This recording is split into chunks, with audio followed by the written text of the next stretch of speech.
老家拆迁獲得3套房後，遠方表弟卻連夜殺來，對我爸破口大罵：“你是不是老糊涂了？房子怎麼能全給一個女人？她就是個賠錢貨，我才是劉家唯一的男丁。你們不給我，就是斷了劉家的香火。”可拆遷的是我媽家，而他不過是我爸那邊八竿子打不着的遠親。幾年前他來城裡混日子，我爸騰了間房子給他住，還說要把他當親兒子養。沒想到他真把自己當成我家的繼承人，天天賴在我家，這次還想來搶我房子。既然他這麼想要房子，那我就送他一套牢房。聽着遠方表弟劉強如此不要臉的說辭，我整個人直接氣笑了。刘强，你腦子裡全是水吧？我媽名下的房子过户給我這個親生女兒，關你一個遠房表弟什麼事？劉強猛地轉過頭，雙眼布滿血絲，死盯着我。你爸沒兒子，說我就是他半個兒，以後得給他摔盆捧匣子。這3套房理所應當就是我的。我爸放下盤子，皺着眉開口：“強子，你別胡鬧了，這房子是曼曼媽的老宅拆遷分的，跟你沒有半分關係。”結果劉強一把甩開我爸的手，扯着嗓門乾嚎起來：“大伯，你當初親口答應過要幫我攒首付娶媳婦的，現在你分了3套房，1套都不給我，你這是想斷了老劉家的香火？”我爸老實本分一輩子，被他這番倒打一耙的話憋得滿臉通紅，半天說不出一句反駁的話。我當時火就上來了，幾步上前揪住他油膩的衣領，直接往門外拖：“少在这兒跟我扯什麼香火！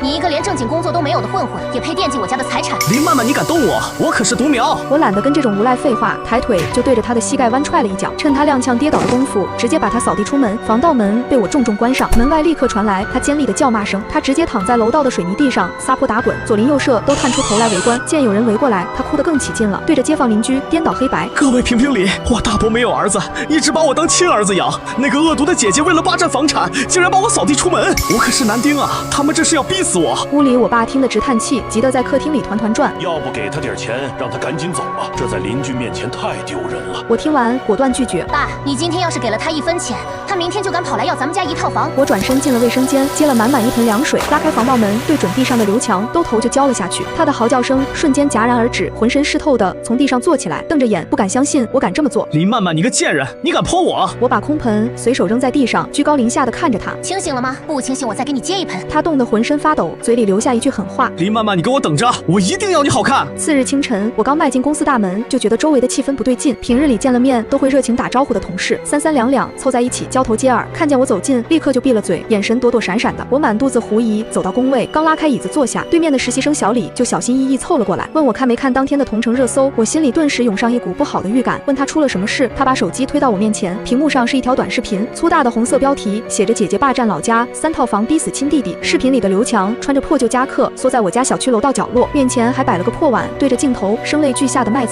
家人們，我實在是沒有活路了。我大伯一輩子沒兒子，一直把我當親生骨肉看待。老家拆遷分了3套房，本來大伯說好給我留1套當婚房的，結果我那個堂姐為了獨吞家產，竟然把我大伯軟禁起來了。”視頻畫面突然切到我昨天開着新買的代步車進小區的監控錄像，劉強的話外音繼續賣慘哭訴：“他自己開豪車，吃香喝辣，卻把我趕出家門，我現在身無分文，連口熱飯都吃不上。”我看着視頻下方突破10萬的點讚量，氣得直哆嗦，評論區全是不堪入目的謾罵，還有人喊着要人肉我，去我公司官網衝了我。我深吸一口氣，強迫自己冷靜，點開社交軟件想發文澄清，結果字還沒打完，部門經理的秘書就快步走了過來，說周總讓我馬上去他辦公室。我心裡咯噔一下，知道真正的麻煩找上門了。推開總經理辦公室的門，周总正黑着臉盯着電腦屏幕，一看見我進来，他就把一疊打印出來的投訴信狠狠摔在辦公桌上。林曼曼，你看看你幹的好事，今天一上午公司接到了幾百個要求開除你的投訴信。我盡量穩住語氣跟他說，那個視頻是惡意剪輯，劉強在公然造謠，可他根本不聽，直接打斷了我的話。我不管他是不是造謠，但客戶認為我們员工存在嚴重的道德問題，要求暫停一切合作。那個項目我加班加點跟了整整半年，眼看就要簽約了，我急忙上前懇求他給我半天時間，我一定把網上的輿論扭轉過來。可他只是煩躁地揉着太陽穴給我下了最後通牒，讓我先停止反省，把爛攤子處理乾淨了，再考慮回來上班的事。我抱着裝滿私人物品的紙箱站在公司大樓外，風裹着涼意吹過來，我忍不住直打哆嗦，口袋裡的手機突然急促地震動起來，是我爸打來的。電話一接通，那頭就傳來我爸嘶啞的聲音：“曼曼，你快回来吧，家裡出大事了，你爺爺奶奶他們被强子接來了，现在正堵在咱們家門口绝食。”我腦袋裡嗡的一聲，差點抱不住手裡的紙箱。劉強這個毫無底線的無賴，竟然能喪心病狂到利用80多歲的老人來逼我。我立刻攔了輛出租車，火速往小區趕。剛邁出電梯，我就被眼前的景象驚呆了。我家防盜門外擠滿了舉着手機拍攝的人，80歲的爺爺奶奶坐在2張破舊的輪椅上，奶奶閉着眼睛，嘴裡不停念叨，爺爺則拿着拐杖用力敲着我家的大門。劉強站在一旁，舉着自拍杆，對着手機鏡頭唾沫横飞的直播。家人們來看看，这就是那個不孝女的家，我把80歲的爺爺奶奶都請來了，他居然狠心到連門都不讓進。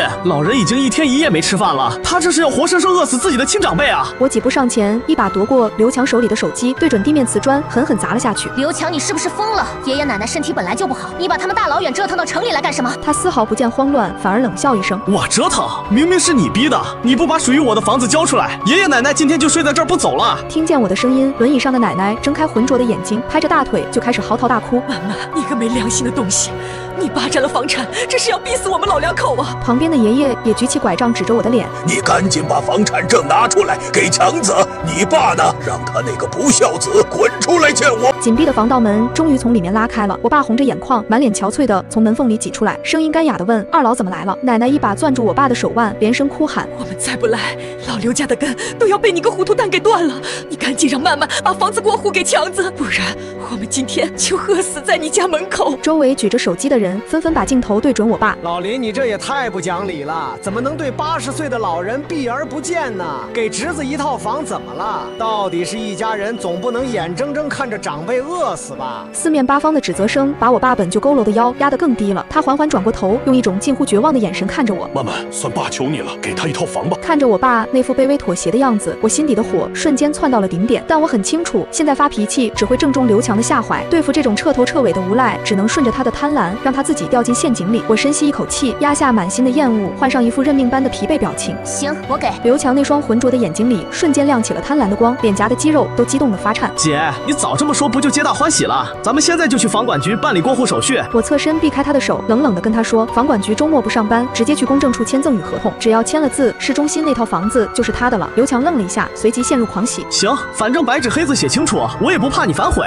劉强掏出备用手機，对着重新開啟的直播間扯着嗓子大喊，讓網友跟他一起去公證處見證歷史性的一刻。半小時後，是公證處大廳裡，劉強滿臉嘚瑟地坐在沙發上，翹着二郎腿，悠哉得不行。我把一份厚厚的文件推到了他面前的茶几上，簽字吧。他連前面的條款看都懶得看，直接翻到了最後一頁，問我是不是在這兒簽字畫押就行。我抱着胳膊，面無表情地看着他，提醒他這一筆落下去可就沒有回頭路了。早就想清楚了，我做夢都在等這一天。毫無防備的劉強飛快地簽下了自己的名字，還用拇指重重按下了紅色的指印。他得意洋洋地把合同舉到直播鏡頭前展示，嘴角都快咧到耳根了，喊着這套200萬的房子現在正式歸他劉強了，還說以後我爸的養老他勉為其難管一半。看着他那副小人得志的滑稽嘴臉，我終於忍不住冷笑出聲。劉強，你真以為自己簽的是房屋贈與合同嗎？他嘴角的狂妄笑容瞬間僵在了臉上。不就是房屋贈與合同嗎？你還能玩出什麼花樣來？滿腹狐疑的劉強低下頭，翻開文件的第一頁，目光觸及紙面的瞬間，他的臉刷的一下慘白如紙。這是認罪書？我攥着一沓證據，壓低聲音湊到了劉強身前。這是你這段時間以各種荒唐理由向我勒索錢財的錄音轉文字記錄，外加你剛才在直播裡親口承認逼迫我交出房產的完整證據鏈。至於他剛剛簽下名字的最後一頁，根本就不是什麼房屋贈與合同，而是一份內容詳盡的認罪書。這話剛說完，公證處緊閉的大門就被猛地推開，兩個穿制服的帽子叔叔大步跨進大廳，厲聲問誰是劉強。我伸手指着癱在沙發上的劉強，字字清晰地開口，帽子叔叔就是他，敲詐勒索達到200萬的金額。劉強手裡的文件當場砸在地上，臉白的沒有一絲血色，滿眼驚懼地看着走近的帽子叔叔。他猛地從沙發上彈起來，抖着手指着我說，我故意詐他，他簽的明明是贈與合同，不是認罪書。帶队的警官臉冷得像冰，直接亮出了傳喚證。劉強，我們接到林曼曼女士的實名舉報，你涉嫌一起金額巨大的敲詐勒索案件，現在請你配合調查。一直沒關的直播間裡彈幕早就炸了鍋，之前跟風罵我的人這會兒全沒了聲音。劉強徹底慌了神，死扒着警官的胳膊說，這是我們自家家務事，我是他堂姐，就是房產分配鬧了點別扭，根本扯不上敲詐勒索。帽子叔叔根本不吃他這套，直接把他的手強行扒開，讓人把他帶走，直到冰冷的手銬咔嗒一聲扣在他手腕上，他才終於認清了眼前的局勢。他拼命掙扎，扭過頭衝我絕望的怒吼，說我下套陰他，就不怕爺爺奶奶死在我家門口。我語氣冷漠地看着他被押走，告訴他我早就打了急救電話，爺爺奶奶這會兒正在市醫院接受全套體檢。市治安局的審訊室內，被鎖在椅子上的劉強滿頭大汗，還在嘴硬狡辯，發誓自己絕對沒有敲詐，那房子本來就是他應得的。負責主審的王警官直接把一沓厚厚的資料重重砸在金屬桌面上。過去3年裡，他以借錢娶媳婦等名目向我爸借款高達30萬，至今未還。這次更是糾集高齡老人堵門绝食，利用輿論施壓。這些行為不僅涉嫌敲詐勒索，更構成了尋釁滋事與誹謗。細密的冷汗順着劉強的額角不斷滑落，他還在嘴硬說借錢的事我大伯早就親口說過，不用他還了。王警官當場冷笑，質問他有沒有免還的憑證。我提供的每一筆轉賬記錄上都清清楚楚寫了借款2個字，最後一絲僥倖心理被徹底擊潰。劉強整個人癱在了冰冷的審訊椅上，我就站在單向玻璃後面，看着裡面神情萎靡的劉強，心裡半分同情都沒有。就在這時，手裡的手機突然震動起來，屏幕顯示是我爸的號碼。他在電話裡急得不行，問我到底把強子怎麼了。大伯一家現在全堵在醫院的走廊裡，說要跟我拼命。我指尖用力攥緊發燙的機身，目光透過玻璃死定格在劉強身上。這可是他親筆簽下的認罪書，一切都已成定局。我剛走出醫院電梯箱，就迎面撞上上了走廊裡這場針對我爸的單方面討伐。劉強的親生母親，我那位名義上的堂嬸，正伸着粗壯的手指直戳我爸的鼻尖罵街。他骂我爸是忘恩負義的白眼狼，居然把親侄子送進了局子。他身後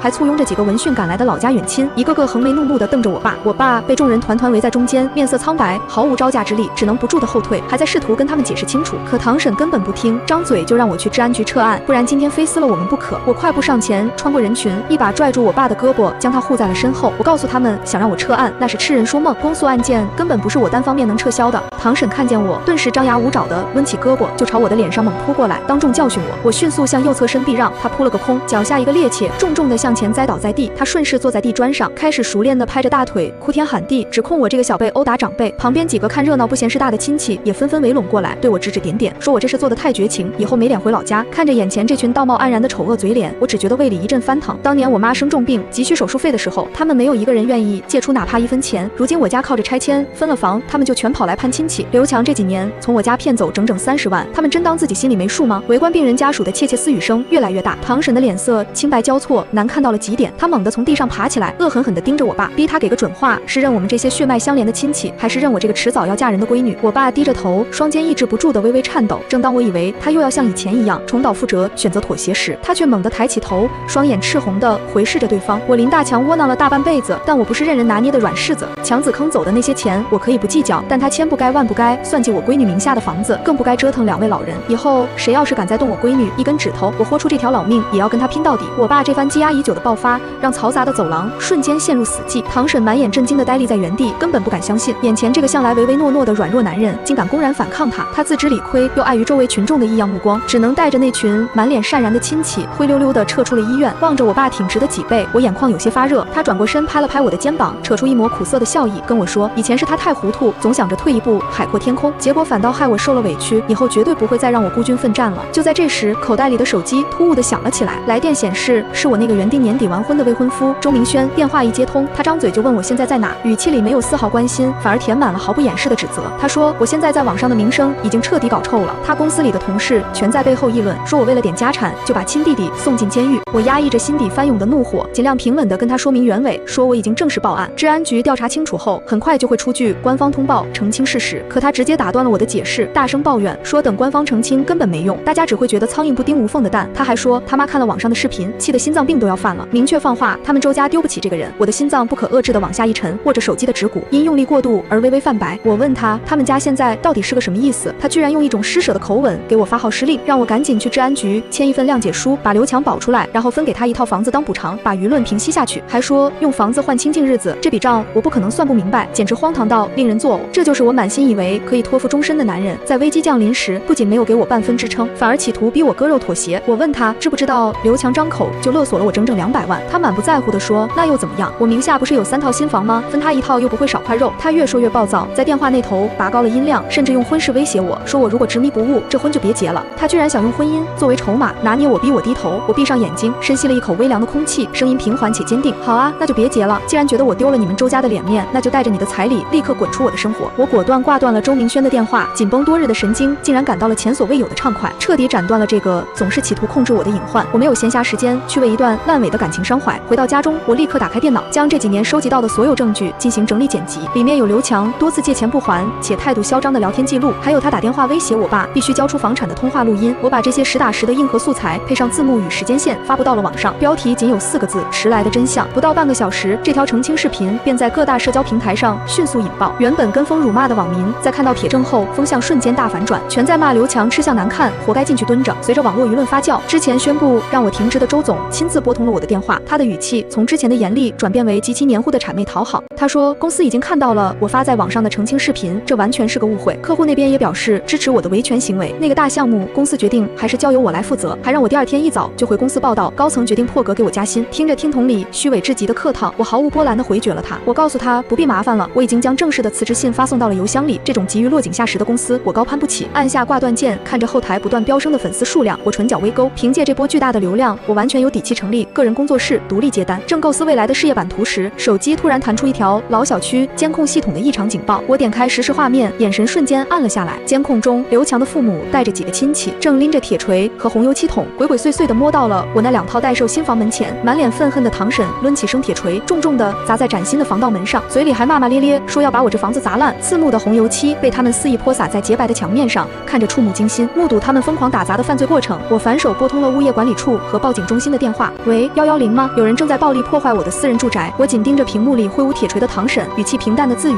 盡情的砸吧，這套房子全屋定制，剛落地，初步定損絕對超過50萬，剛好夠送你們一家3口在裡面吃團圓飯了。帽子叔叔鳴笛趕到現場的時候，堂嬸一夥人正砸在興頭上，原本平整的高檔防盜門被錘得坑洼變形，牆面上全是流淌的刺鼻紅漆。帶隊警官的一聲厲喝，讓他們立刻住手，放下作案工具。驚得堂嬸渾身一哆嗦，鐵錘脫手砸在地磚上，發出一聲巨響。他還想蒙混過關，說就是心裡憋屈，隨便砸個門洩憤而已，想用撒潑耍賴的做派敷衍過去。目光銳利的警官指着被毀壞的精裝牆面，冷聲拆穿，說他們口中的隨便砸個門已經造成了嚴重破壞，行為性質構成了故意毀壞財物罪，當場下令把人全部帶回局裡做筆錄。意識到事態失控的堂嬸癱坐在滿地狼藉中開始乾嚎，可辦案經驗豐富的警員根本不理會他的胡攪蠻纏，直接用手銬將這夥人強行押上了警車。次日清晨，我接到了看守所打來的通知電話，說是劉強強烈要求見我一面。我換上一身裁剪得體的職業西裝，開車抵達了看守所的探視室。隔着厚重的防爆玻璃，我看到了短短幾天就判若兩人的劉強。他身上寬大的黃色馬甲，整個人透着難以掩飾的頹喪死氣。看見我在對面落座，他猛地撲向玻璃牆，抓起了對講電話。鼻涕眼淚糊了滿臉的他，拼命用掌心拍打着面前的隔音玻璃，求我饒了他這一回，讓我再去跟帽子叔叔好好說說，只要我簽個諒解書，他就能出去了。我慢條斯理地拿起聽筒，告訴他，都這時候了，還惦記着諒解書，真當治安局是做慈善的嗎？他還在不死心，說自己可是長孫，要是坐了牢，咱們家的香火可就真斷了。死到臨頭，他還在試圖進行這可笑的道德綁架。我忍不住發出一聲輕嘲，告訴他不必操心這些沒用的東西。劉強愣在當場，呆滯的目光死死定在我臉上，問我是什麼意思。我身子前傾，微微湊近玻璃，語速緩慢地向他宣告了最終結局。就在昨天夜裡，你爸媽帶着親戚去暴力打砸我的新房，房屋損壞金額高達50萬之多，他們現在就關押在你隔壁的看守監區裡，等待着法律的審判。這話一出，劉強仿佛遭受了當頭棒喝，整個人僵硬地立在原地。他嘴裡喃喃着不可能，說我是故意騙他的。欣賞着他心理防線徹底崩塌的絕望神情，我心中滿是平靜。我告訴他，故意毀壞他人財物罪，數額巨大，起步就是3年刑期。至於他背負的敲詐勒索，大概率要面臨10年的高牆生活。這下他們一家3口算是能提前團聚了。心裡全線潰敗的劉強瘋狂抓扯着頭皮，發出猶如困獸般的嘶吼叫罵。2名獄警迅速上前，將情緒失控的他反剪雙手按倒在了桌面上。我站起身，隨手理了理西裝外套，推開了看守所的大門。迎面而來的陽光明媚燦爛，我深吸了一口新鮮空氣，覺得四肢百骸都舒展開來。3個月後，法院的最終審判結果下達，劉強因犯敲詐勒索罪，且涉案數額巨大，被依法判處有期徒刑10年。他的父母因犯故意毀壞財物罪，被判處有期徒刑3年，並被法院強制執行，賠償我房屋維修費60萬元。受蠱惑跟着鬧事打砸的遠房親戚也逐一被處以行政拘留和罰款。判決書公布的當天，老家宗族微信群裡安靜的落針可聞，再也沒有人敢宣揚那些封建糟粕。認清現實的我爸直接按下了退群鍵，徹底斬斷了與這群人的聯繫。至於前未婚夫周明軒，聽說他後來結識了一個所謂的富家千金，結果被設局騙光了所有積蓄，如今生活困頓。他日後的境況已經與我沒有半點關係。趁着事件積累的網絡熱度，我順利注冊成立了公關營銷工作室。憑借在此次危機中展現出的雷厲風行，工作室剛投入運營就簽下了幾個大企業的長期合同。我將那2套被破壞的新房重新精裝後，以高價轉手賣出，加上多年的存款積蓄，我在市中心最頂級的商圈全款拿下了一套視野開闊的大平層。搬入新家的那天，天氣晴朗，萬里無雲。看着搬家工人安置妥當最後一件家具，我爸媽并肩站在落地窗前，俯瞰着樓下繁華的車水馬龍。我媽撫摸着真皮沙發扶手，眼眶泛起感動的紅暈，問我這套大房子以後真的就是咱們自己的家了嗎？站在一旁的我爸雖未出聲，但他眼角的皺紋裡填滿了發自內心的欣慰。我邁步走到他們身側，親密地挽住了2人的手臂。我從茶几上端起醒好的紅酒杯，輕輕碰了碰我爸端着的茶盞。爸媽，以後這裡就是我們遮風擋雨的新家。搬完家的那天晚上，我和爸媽坐在落地窗前，看着樓下的萬家燈火，喝了頓安生酒。我以為那些爛人爛事隨着法院的判決書落定就徹底翻篇了，可我還是低估了那群人的厚臉皮。日子安安穩穩過了不到2個月，麻煩就又找上門了。那天我剛在工作室開完項目復盤會，前台小姑娘就慌慌張張地敲開了會議室的門。她跟我說，樓下有2個自稱是我老家親戚的老人堵在大廳裡，非要見我，攔都攔不住。我當時心裡就咯噔一下。劉強和他爸媽都在牢裡蹲着，剩下的那些親戚當初跟着鬧的挨了罰，沒鬧的也早就躲得遠遠的，怎麼還有人敢往我跟前湊？我讓前台把人帶到會客室，自己先回辦公室緩了口氣。推開門的那一刻，我就看見2個頭髮花白的老人局促地縮在沙發上，是劉強的爺爺奶奶，也就是我爸的親二叔二嬸。當初劉強把他們推到我家門口當槍使，堵着門绝食鬧事的時候，這2位老人指着我的鼻子罵我不孝，沒少給我添堵。現在他們找上門，我用腳趾頭想都知道是為了牢裡那一家3口。我沒跟他們繞彎子，拉開椅子坐下，直接問他們找我到底有什麼事。老太太先開的口一開口，眼淚就掉下來了，拉着我的手就開始念叨，說自己教子無方，養出了劉強那樣的混賬東西，給我們家添了天大的麻煩。我沒抽回手，也沒接話，就靜靜地看着他演。我太清楚這群人的路數了，先賣慘認錯，博同情，再扯宗族血緣，道德綁架，最後就該提那些得寸進尺的要求了。果然哭了沒2分鐘，坐在旁邊一直沒吭聲的老頭清了清嗓子，說出了他們的真實目的。慢慢我們知道強子罪有應得，可他畢竟是我們老劉家唯一的根啊。他說這話的時候，眼睛死死地盯着我，好像我不順着他的話往下說就是大逆不道。我抽回了自己的手，靠在椅背上，依舊沒說話。老太太見狀，哭得更凶了，說劉強才20多歲，判了10年，出來這輩子就毀了。說他爸媽也判了3年，老2口現在無依無靠，連老家的房子都被法院封了，連口飯都吃不上了。繞來繞去，終於說到了重點，他們想讓我做2件事：第一，去法院給劉強出一份刑事谅解書，幫他爭取減刑；第二，幫他們家墊付那60萬的房屋賠償款，讓法院解封他們老家的房子。聽到這話，我直接笑出了聲。我跟你們說，我見過不要臉的，沒見過這麼不要臉的。當初他們一家合起夥來算計我的房子，毀我的名聲，逼得我丟了工作，差點連家都保不住。現在牢飯吃上了，反倒想起求我來了。我還沒開口，老太太就撲通一聲直接給我跪下了。旁邊的老頭也跟着站起身，做事要往下跪。会客室的门沒關嚴，外面的員工都探着頭往裡面看。我當時火氣一下子就上來了，猛地一拍桌子站了起來。你們今天就是跪死在這裡也沒用。我告訴他們，劉強犯的是敲詐勒索，數額特別巨大，是公訴案件。別說我不出諒解書，就算我出了，也頂多是量刑的時候稍微輕一點，不可能讓他直接出來。至於那60萬賠償款是法院判的，該誰賠誰賠，跟我沒有半毛錢關係。我當初沒讓他們額外賠精神損失，已經是仁至義盡了。說完，我就喊來了保安，讓他們把2位老人請出去。老太太見我油鹽不進，也不裝哭了，坐在地上就開始撒潑，說我心狠手辣，趕盡殺絕，連老人的活路都不給留。我懶得跟他們廢話，直接讓保安把人架出了工作室。我以為這事到這兒就結束了，可我沒想到這只是個開始。從第2天起，這老2口就天天守在我工作室樓下的大廳裡，只要有人進出，他們就拉着人家哭訴，說我這個不孝女霸佔了家裡的房產，把親侄子一家送進了大牢，現在還要逼死2個80歲的老人，跟當初劉強玩的那套一模一樣。沒2天，網上就又開始出現零零散散的帖子，說我得理不饒人，對2個老人趕盡殺絕。工作室的合作方也看到了消息，專門打電話來問情況。我當時坐在辦公室裡，看着樓下監控裡那2個坐在大廳裡的老人，氣得指尖都在抖。我不是气他們鬧事，我是氣自己當初怎麼就沒料到這群人能无恥到這個地步。但這次我沒有像上次一樣慌神，吃過一次虧，我太清楚該怎麼對付這種人了。我先是讓工作室的法務給所有發了不實帖子的平台和博主都發了律師函，然後讓前台把大廳裡的監控還有老2口每天拉着路人造謠的錄音全都整理好，備份存檔。做完這些，我直接開車回了家。我得先跟我爸通個氣，我怕他再像上次一樣心軟妥協。可我沒想到，我剛把事情跟我爸說完，他直接一拍桌子站了起來，臉漲得通紅。我爸這輩子老實本分，很少跟人紅臉，更別說發這麼大的火。他拿起手機直接給二叔打了個電話，電話一接通，他根本沒給對方說話的機會，劈頭蓋臉就是一頓說，我林大強這輩子就認我閨女這一個親人，你們要是再敢去騷擾我閨女，再敢去他工作室鬧，我直接帶着證據去治安局報案，咱們連這最後一點親戚情分都徹底斷了。說完，他直接掛了電話，連對方一個字都沒讓說。我站在旁邊看着我爸氣得微微發抖的背影，眼眶一下子就熱了。我知道他是真的徹底醒了，再也不會被那些所謂的宗族情面、血緣關係綁架了。可電話裡放了狠話，那老2口卻根本沒當回事，他們不敢再來工作室鬧，轉頭就盯上了我爸媽。每天早上，我爸媽去小區樓下公園散步，他們就堵在公園門口；我媽去國畫班上課，他們就守在國畫班樓下，甚至連我媽去菜市場買菜，他們都能跟在後面，一路走一路罵。小區裡的鄰居都認識我爸媽，被他們這麼一鬧，又開始有人指指點點。我媽本來心態剛調整好，被他們這麼一折騰，連着好幾天吃不下飯，晚上也睡不着覺。我知道不能再這麼耗下去了，對付這種人，光放狠話沒用，得讓他们真真切切的疼。我先是去物業，把小區裡所有拍到老2口堵路、尾隨辱罵我爸媽的監控全都調了出來，然後又去國畫班、菜市場找負責人調了對應的監控，還有路人拍的視頻。就在我整理這些證據的時候，我發現了一件事，每次老2口來鬧事，身後都跟着一個30多歲的男人，那人我認識，叫劉軍，是劉強的堂哥，當初跟着劉強爸媽一起去砸我房子的人裡就有他。當初他因為情節較輕，只被拘留了15天，罰了點錢就放出來了。我順着這條線往下查，才發現這次老2口來鬧，從頭到尾都是劉軍在背後撺掇的。他跟老2口說，只要鬧得我受不了，我肯定會出諒解書，還會幫他們賠那60萬。到時候老2口的房子解封了，就得把房子分他一半，算是給他的辛苦費。我查到這些的時候，真的是氣笑了。世界上怎麼會有這麼多想着不勞而獲的吸血鬼？我沒猶豫，直接把整理好的所有證據，包括劉軍教唆老人尋釁滋事的聊天記錄、通話錄音，全都打包送到了治安局。同時，我還向法院提起了訴訟，告2位老人侵犯我和我爸媽的名譽權，要求他們公開道歉，並且賠償精神損失。帽子叔叔的動作很快，當天下午